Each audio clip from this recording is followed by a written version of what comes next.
All right, welcome back to another episode of Knicks KMK. My name is Mr. King. These are my daily Knick thoughts of the day. But beforehand, make sure everyone is safe. Make sure everyone is secure. When you're doing your own self-care, be sure to check on a loved one or check on a friend. You never know what somebody's going through, and it's up to us to keep everybody in check. All right, as far as the Knicks are concerned, all right, we know the Knicks signed Donovan Mitchell now to that $120 million deal, 4-year deal. It looks like they gave Danny Ainge a Monday deadline to come up with a solution or to accept one of our deals. Danny didn't do that, so Leon Rose decided to move on and take care of our own business. And I kind of like that because that shows that we're not just waiting around for you. We trying to make our team better right now. And if signing RJ means making our team better right now, then that's what we got to do. Yeah, we want Donovan Mitchell, but we got to take care of business. So kudos to Leon Rose and World Wide West for putting their foot forward and making efforts to improve the Knicks team. $30 million it's not a lot. It's a jump from what RJ probably would have asked for next year when he was due for the Supermax. But for right now, that should suffice. That should keep everybody happy. And if we had to move RJ, at least now we know that $30 million added to another pick or marginal player should get a job done. So kudos to the Knicks management for making a move and, doing something in a positive direction. Now, I don't know what that means for the 4-team trade that was out there in terms of us, Utah, the Lakers, and the Phoenix Suns. But I tell you one thing about that deal, things that were going to happen within that deal, I think the Lakers was crazy in terms of the deal with the Phoenix Suns to try to trade AD for DeAndre Ayton and Cam Johnson. Now that, to me, whatever their reasons are, that don't make no sense to me. But if AD is on a type of a move like that, then I say, hell, let us get in the mix and see what we could do with that. Because we know that AD got a sort of a injury history. But hey, I'd roll the dice just to see what they want. And maybe they just want to unload his contract. But for as far as the Phoenix Suns, it's a good deal. But for the Lakers, I don't. Ayton is a super young talent. But I personally, I don't see it. So, but again, Knicks, if you haven't, just make a call, see what the heck it brings. You never know.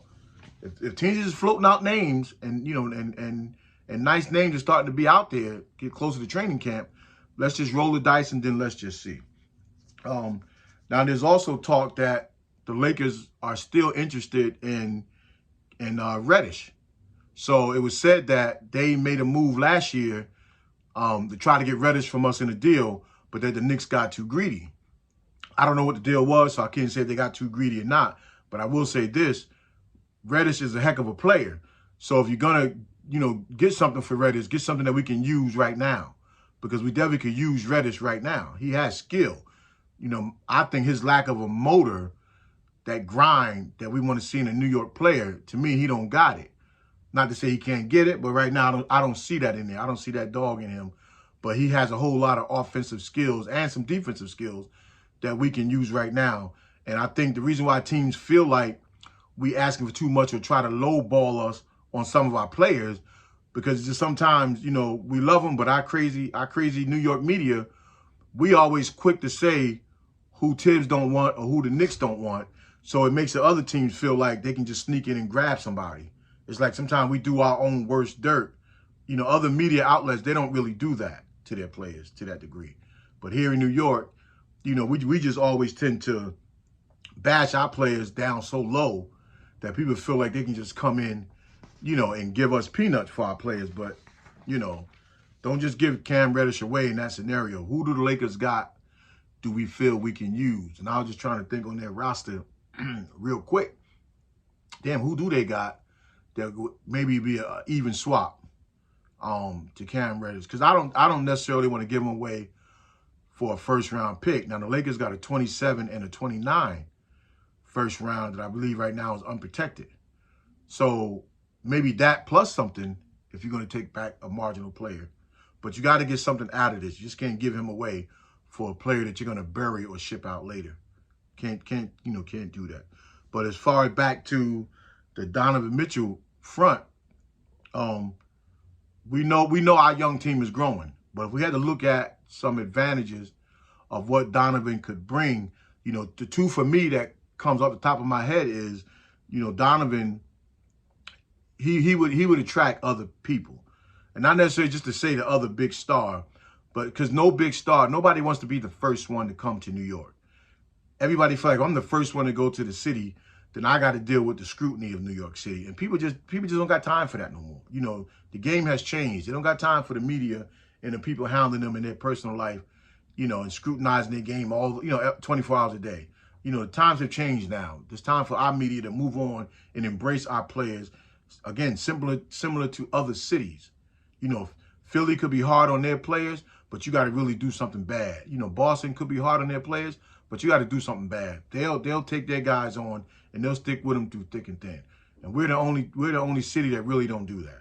And we say we know basketball, so we have to look at the whole scheme of basketball. Now it's not just what they do on the court; it's the perception that we put out there in their personal life and everything else. So, he'll attract. If he comes, he'll attract other people because nobody wants to be first. And Donovan still is considered an all-star. Granted, top of the all-star list or not, he's an all-star. 3 years running, and probably a lot more years to come. My second reason for me, and the most important, is that, the past year or two, we lost a lot of games 5 points or less. Even that crazy season last year with that record, we lost a lot of close games. And Donovan brings the ability to get a shot off in the last 5 minutes of a game. And honestly, and I personally feel this way, he can go in the last few minutes of a game, he can go bucket for bucket with any player in the league, with the exception of Steph Curry. Because you think about all the Devin Bookers and all the other ones, these guys are streak shooters themselves, and they're prone to go 5 or 6 misses in a row, but they won't stop shooting. Donovan can go bucket for bucket. Granted, shooting the mid-range or getting to the hole. He can do that with anybody else in the league. Again, it may be aside from Steph Curry, because Steph Curry can stay hot for a long time. That's just something we just haven't seen before, but we got to give Steph that. But other than that, when people say he's not an A-list star, listen, all we need is that person down the stretch. We have a good enough team to keep us in games. We proved that. But we need a closer, and Donovan can do that.